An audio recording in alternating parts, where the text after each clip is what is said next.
మొత్తానికి red book అక్కడ ఇక్కడ ఆ రాష్ట్రంలో ఈ రాష్ట్రంలో ఎక్కడ పెట్టినా కానీ రెడ్ బుక్ మొన్న కవిత అన్నది, ఈరోజు హరీష్ రావు గారు అన్నారు, మొన్న రేవంత్ రెడ్డి గారు అన్నారు, అక్కడ అన్నారు, రోజు రెడ్ బుక్ చెప్పండి. మన సజ్జల రామకృష్ణారెడ్డి గారు రెడ్ బుక్ అంటే ఏమో అనుకున్నా ఎట్లుండిద్దని అనుకోలేదన్నారు. ఇప్పుడు జగన్మోహన్ రెడ్డి గారు రెడ్ బుక్ అన్నారు. మొత్తానికి red book red book red book red book అని నేరస్తులకి ఒక భయాన్ని అయితే తీసుకొస్తూ ఉంది. కల్లో కూడా నేరస్తులు రెడ్ బుక్ను చూసి భయపడి ఉలిక్కిపడేటువంటి పరిస్థితి అయితే క్రియేట్ అయింది. సరే, ఇప్పుడు కూడా నేరం చేయాలంటే ఏదో ఒక భయం ఉండాలి. పోలీస్ అంటే అదొక భయం. అట్లాగే ఇప్పుడు రెడ్ బుక్ అంటే నేరం చేసే వాళ్ళకి అదొక భయం, నేరం చేసి ఉన్నటువంటి వాళ్ళకి అదొక భయం, నేరం చేయబోయేటువంటి వాళ్ళకి అదొక భయం. ఆ భయాన్ని అయితే లోకేష్ గారు సృష్టించారు. అది ఉండటం అవసరం, సమాజానికి సామాన్య ప్రజలకి అది అవసరం. హరీష్ రావు గారు అన్నారా? కొందరు అధికారులు అత్యుత్సాహం ప్రదర్శిస్తున్నారు, మమ్మల్ని ఇబ్బంది పెట్టే ప్రయత్నం చేస్తున్నారు. కేటీఆర్ గారు కూడా చెప్పి ఉన్నారు, ఎవడెవడైతే అధికారులు ఇవాళ ఎక్సెస్ గా ప్రవర్తిస్తున్నారో మనం కూడా తప్పకుండా రెడ్ బుక్ లో రాసి పెట్టండి, వాళ్లకు తగిన గుణపాఠం చెప్తాం. అనవసరంగా అన్యాయంగా మా బీఆర్ఎస్ కార్యకర్తల్ని వేధించిన, అక్రమ కేసులు పెట్టిన దానికి తగిన మూల్యం. రెడ్ బుక్ అనగా అక్కడి నుంచి కూడా సౌండ్ విపరీతంగా వచ్చింది. మొత్తానికి ఈరోజు హరీష్ రావు గారి పుట్టినరోజు. హరీష్ రావు గారికి ట్రబుల్ షూటర్ రాజకీయాల్లో, ఆయన్ని చూసి చాలా నేర్చుకోవాలి. ఒక రాజకీయ నాయకుల్లో ది బెస్ట్ 1, 2, 3లో ఒకరు ఆయన ఉంటారు. అలాంటి రాజకీయ నాయకుడికి నిజంగా చాలా నేర్చుకోవాల్సిన అంశం ఆయన దగ్గర. ఈరోజు ఆయన పుట్టినరోజు సందర్భంగా ఆయనకి జన్మదిన శుభాకాంక్షలు. సరే, వాళ్ళు ఏదో బ్యానర్లో అది చించేసారు, అది కూడా ఏదో పంచాయతీ నడుస్తుంది. సహజంగా రాజకీయాల్లో అధికారం ఉన్నప్పుడు ఒక రకంగా ఉండిద్ది, అధికారం లేనప్పుడు ఇంకో రకంగా ఉండిద్ది.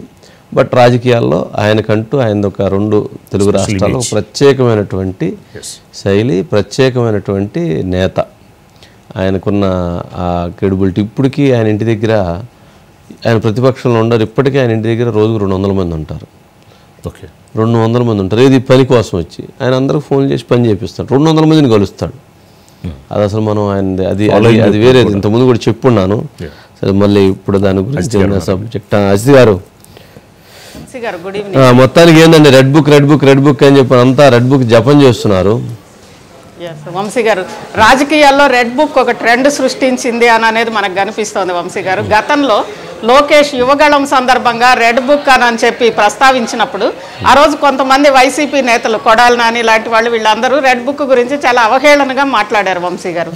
కానీ ఆ తర్వాత 2 రోజుల క్రితం సజ్జల రామకృష్ణారెడ్డి గారు ఆ రోజు రెడ్ బుక్ అంటే ఏందో అనుకున్నాము, ఇలా ఉంటుంది రెడ్ బుక్ అని అనేది మాకు తెలియదు అని చెప్పి కాకాని గోవర్ధన్ రెడ్డి గారిని పరామర్శించిన సందర్భంగా ఆయన బయటకు వచ్చి ఆ మాట మాట్లాడారు వంశీ గారు.